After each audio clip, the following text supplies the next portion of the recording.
Hello and welcome to Pravus Gaming. I am very pleased to bring you Banished. Yes, you may have heard something about this. It's a pretty new indie game that was released very recently, but it's kind of one of the top sellers on Steam right now. Definitely promising. Been hearing a lot of good things. So I decided to go ahead and pick this up today and do some videos on it. So what is Banished? Quite simply put, it's a city builder game. Pretty much, that's the gist of it. Not quite like SimCity, though. There's definitely a survival aspect to this game. As far as I'm aware, there's no real story to it. It's essentially a group of exiled families that are starting up their own little town civilization sort of thing. They have to gather resources, build the buildings they need in order to survive the harsh winters, and grow and prosper, and survive whatever natural disasters might come their way. And not gonna lie, it's actually rather tough. Not too tough, but definitely tricky. Now, because this game is brand new, there really aren't any strategy guides out there right now, and I do not claim to be an expert on this game at all. I've only played it for a little while to get the idea. I'm going to call this PravusVille. You'll see that there are some world seeds, just like you would find in a game like Minecraft. There aren't any good ones recorded that I know of. It's pretty much just random at this point. I'm not going to pretend I know anything about that. You can choose between valleys or a mountainous terrain. We're going to go with a small terrain for now.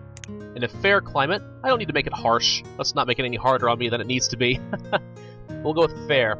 Disasters, of course, have to be on. It's only fair to do that. We'll put it on medium difficulty. Now, what difficulty you choose will decide what kind of stuff you start with. So, for example, on easy, you got 6 families. Lots of extra supplies to work with, homes and storage are already built, and you have stuff for fields and orchards, as well as some livestock. Medium, however, you only have 5 families, less materials, the barn is built, but not the houses, and seeds for the fields and orchards, but no livestock. Hard, you can imagine, is even worse. 4 families, practically nothing, no seeds. So we're just going to go with medium today. Now, before we go any further, let's take a quick look at some options. I'm going to go ahead and turn down the music volume because it's a little loud. Although the soundtrack is rather nice, no doubt. You can customize your keybinds, some video options, better for resolutions, and so on and so forth. Texture filtering is trilinear by default. Shadow resolution, I couldn't certainly make that higher, so why not? Let's get some extra shadows, higher reflections. And I don't think there's anything else we really need, so let's go ahead and apply all of this. Okie dokie. So yeah, oops, I reset all my settings, didn't it? Yes, it did. PravusVille. Different seed, doesn't matter. Check, check, check. We're going to go to medium difficulty, and let's begin.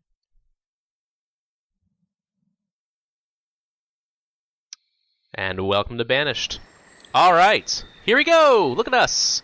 5 families! Let's go ahead and set up a UI. Now, this is not done by default for some reason. I'm not entirely sure why, but I would have to set up the event log so I know any special things that happen, and of course my resource counter. I also like to have a job list available so I can tell my citizens what to do.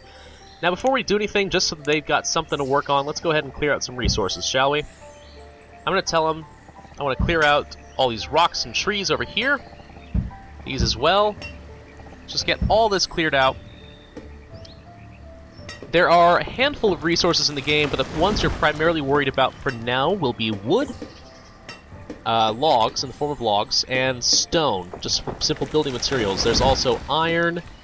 You can chop the logs into firewood. You will be able to gather coal, but I haven't had a need for that for a while. You've only got so many tools and clothing to work with. You'll definitely need to make more of that later. Food, of course, is a primary resource. Gotta be able to feed your people, or else they will die horribly. And there's medicine, so they don't get sick. Speaking of sickness, there's the average citizen's health over here. You want to keep an eye on that. Also their happiness, because as people start to die off, they tend to get upset. You can remedy that with some alcohol, because even though their lives totally suck, a little bit of alcohol goes a long way, right? Okay, so what we're going to do first and foremost, I'm going to set up a couple of farms down over here by the river, I think. Let's go ahead and get a 10 by 10 here, and another 10 by 10 over here. Now you'll notice that we have 0 of 4 builders now that are available. These are the jobs available. So if we take from our laborer pool and say we want 4 builders, well then hey, check it out. We have 4 builders in our town. And we can mix and match this as needed. We also need to start worrying about some houses. I'm going to go ahead and try to prep this out into a little street. Actually, let me think real quick. So, if there's a well, let's say here. Yeah, okay. Start just planning some stuff out a little bit. So, if we say about here, it's a pretty good spot for a house, then we'll do that. This, of course, costs 16 logs and 8 stone. And we're going to need 6 houses, but for now, let's just get to work building 3. Let's put a couple more builders at it. The other laborers will go gather my resources for me. Now, one thing in the, like, 1 to 2 hours that I played this game in preparation for this video, I found that you really need to be careful not to try and expand too fast. Now, you've only got so much food. If you're trying to build tons of houses and get them all to have lots and lots of little babies, well, keep in mind, they're going to be draining on your resources. You overexpand, you will die. That's just how this seems to work. Alright, this farm should be clearing out. They're going to build this up real quick, and then I'll assign a couple people to start planting my crops, seeing as it is early spring. Definitely a good time to do something like that. There's always the option, of course, to put in some roads, just for faster travel, I should say, which I don't mind doing. We'll go ahead and put some roads in there. They will have to build it, of course, so it's not there right now, but I'm not in a huge rush. Okay, so let's talk about some of the basic aspects of the game, shall we? First and foremost, let's go ahead and tell them I want to plant pumpkins, cabbages. Last time I had beans and potatoes. Let's do cabbages, and assign 2 farmers to immediately plant that crop, shall we? Yes. Alright, sorry, where was I saying? Oh, yes. So, as you can see, we have a rather large map, or at least it seems large. That's a little awkward, but whatever. Rivers, of course, important. You want to use that as a useful for fish. Traders will occasionally row down the river. You want to make sure you're positioned nicely around that. Let's plant some pumpkins.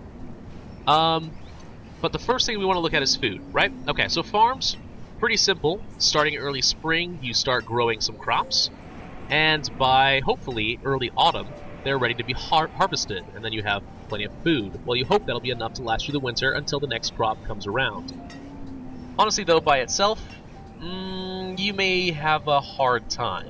Maybe. I don't know. It depends a lot on if you got, say, I don't know, some fishermen, which you can see has as an option here. So let's go ahead and say we planted a fishing dock along the river. You can gather some fish, and that can offset what you need in order to get your farms running for the rest of the year. There's also pastures if you get animals, orchards if you have the tree seeds to work with, but more likely at the beginning, you'll either need fish, you'll need a hunt for some deer, or you'll need a gathering hunt to look for roots and berries in the wilderness, which usually there's a fair amount of stuff to work with. I'm only getting the farms done now because I figure the sooner you start, the better. Now, we have a couple of... let's put 2 more farmers to work. We're just building things right now anyway. I've got enough resources, ideally, to build the rest of the houses I need, so we'll take care of that. Let's go ahead and tell them I want to clear out some more space over here. Yeah? Just get 1 labor to work on that. Not in a rush. Okay. Wood is actually pretty simple. Just tell them to cut down trees. But as you can imagine, there's only a finite number of trees to work with. So, what's the option? Well, you can build a forester's lodge for one. Plant that somewhere out in the woods. They'll chop down trees and then plant some saplings in order to make up for it. That's a pretty decent way of having a renewable source of wood. But you'll probably need 1 or 2 of them to support a large population. Similarly, I could put down a quarry or a mine in order to gather up some stone and iron. These actually do have a finite amount of resources. You put down a quarry, it can only last for so long, but it does provide for quite a long time. I certainly didn't need to put down a second one at any point. More likely, though, in the beginning game, you're just going to harvest whatever's around. When it comes to logs, you need a woodcutter. Now, this isn't really important to the beginning of the game. But when winter comes around, you can imagine you're going to need a lot of firewood in order to create some fires inside these houses and keep your people warm. If they get cold enough, they'll die, which is sad. Very sad. You don't want to see that happen. So woodcutter will be one of the first things we get, I suspect. Alternatively, I could also go for an herbalist. They will gather up the herbs around in the area and make some medicines, which will heal your people as they're getting sick, which will happen eventually, no doubt about it. Blacksmiths build tools. Tailors make clothes out of either leather hide from hunting or wool if you have sheep. Taverns brew alcohol, which of course makes any citizen happy. Hooray! So much to worry about. We're just going to take care of the early game for now. I don't need to go into details about all the city services. It's just too much to worry about. I think it's better to start simple, and we'll work our way up to that point. But that's the basics that I need to know right off the bat. Let's build, I don't know, let's say a couple more houses in this nice little row. Whoops, I did not mean to hit escape there. Is that right? Nope, nope, nope, I put this too far back. Hang on, I'm going to say delete that. Now I could build stone houses. That would certainly be an option, but you can imagine it costs a lot more resources. Resources that I don't really have at the moment, so I'm not going to worry myself about that. Let's go ahead and put down the rest of the road. Okay. Oh, look at all the people. Off they go. We've got Etherites, a 12-year-old girl who's building a house. You gotta admit, that's pretty impressive. I've got to respect a 12-year-old girl that can build a house. Here's another 12-year-old boy, Cynthius. Rutherun is 20. He's farming. Well, at least he says he's farming. He was building a house a minute ago. This is one of our children, Haler, age 7. I believe once they hit age 10, they are considered adults and become laborers. So that's pretty useful. Let's get this builder back. Now I can speed up time if I want to. I'm going to set this to double speed. I can go up to 10. But at this point, I'm not comfortable going too fast. Rather take a little bit of time. Now it's still mid-spring, and our crops are just sort of getting planted, just sort of starting to grow and yield some useful stuff. So, oh goodness gracious, though, what do we need? Well, I can always just gather a bunch more materials once I finish building, which you'll see I only need 2 builders now. What's your problem, sir? I'm not really sure. They're gonna finish building that stuff, though. Uh-oh, what's up? Reserve of firewood is low. Yes, that's because they're stacking up their houses for winter. So I think it is time then. One of the first things we need to do is get ourselves a woodcutter. I'm gonna put this right next to the... Actually, I'm gonna put it close to, but not next to the storage area. Right here should be fine. And assign a couple more builders. And the rest, I want to gather some more resources. I don't really care what, just gather everything, please. Clear out some space. I'm going to need everything I can get my hands on, so we'll just do that. You gotta appreciate the graphics. For an indie game, this actually isn't half bad at all. My understanding is the company that makes this, Shining Rock Software, LLC, is a one-man band, if I'm remembering that correctly, which is really rather impressive. I wish I could say that I could design an entire game like this by myself. I cannot, though. But this has been getting great reviews and selling like hotcakes on Steam right now. So I don't know. I think for a one-man band, this guy's gonna be doing pretty darn well. Haler is getting something to eat. Of course, children always want to eat more, and more.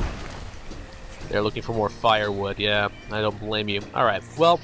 Oops, we've got one more builder than we need now. So we're going to go ahead and put that all out. One of the things I like to get, and I don't know if I need this right away per se, but I kind of like the idea of having a well early on. I don't have enough stone to justify it at the moment is the problem. But it's great to put out fires. Now, I don't know that I'm going to have any fires anytime soon. I'm going to put it down anyway. I can just gather up some more stone to build it, but I'd rather not take the risk of getting any fires. I probably won't, but why worry about it? Thank you so much for watching part 1 of my Banished playthrough. I have a couple of episodes recorded in advance, but if you have any ideas on what I can be doing to improve my gameplay, please leave a comment. I'll be reading those as I record. So again, thank you for watching, and I hope to see you for the rest of Banished.